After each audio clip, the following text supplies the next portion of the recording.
കേരളത്തിലെ കണ്ണൂർ ജില്ലയിലെ കൂടാളിയിലാണ് കൂടാളി പൂവത്തൂർ മഹാവിഷ്ണു ക്ഷേത്രം സ്ഥിതി ചെയ്യുന്നത്.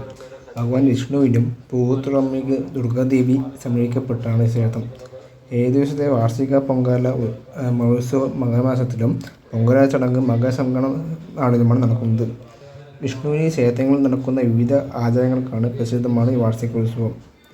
ആറാട്ട് ചടങ്ങുകളും ഉത്സവം സമാപിക്കും. കേരളത്തിൽ 108 ദുർഗാക്ഷേത്രങ്ങളിൽ ഒന്നാണ് ഈ ക്ഷേത്രം. എല്ലാ മലയാളം മാസത്തിലും ആദ്യത്തെ വെള്ളിയാഴ്ച മഹാഗണപതി ഹോമം, അന്നദാനം, നാമപ്രദം, ചുട്ടുവിളക്ക് എന്നിവയുണ്ട്. ചരിത്രം അനുസരിച്ച് ഈ ക്ഷേത്രം തുടക്കത്തിൽ ഒരു ദുർഗാക്ഷേത്രമായിരുന്നു. ചില കാരണങ്ങൾ ദേവി ആരാധന നിർത്തലാക്കുകയും വിഷ്ണു ആരാധന ആരംഭിക്കുകയും ചെയ്തു. 2010 CEയിലാണ് ഒരു ദുർഗാക്ഷേത്രം പണി കഴിപ്പിച്ചു. ദുർഗയുടെ മൂർത്തി ഇവിടെ പ്രതിഷ്ഠിക്കപ്പെടുകയും ചെയ്തു. ശിശുപാലിനെ വധിച്ച് സുദർശന ചക്രം പിടിച്ചിരിക്കുന്ന വിഷ്ണു എന്നാണ് ഈ മഹാവിഷ്ണുവിൻ്റെ സങ്കല്പം. ഗണപതിയും ശ്രീചക്രവുമാണ് ക്ഷേത്രത്തിലെ ഉപദേവതകൾ.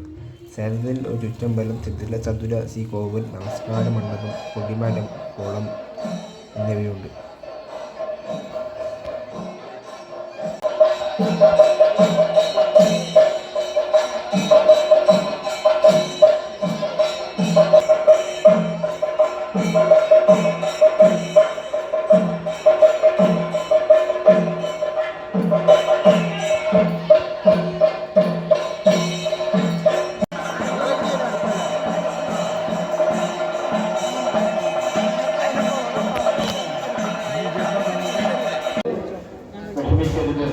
അതുകൊണ്ടാണ് നിങ്ങളും അറിയിക്കുന്നത്.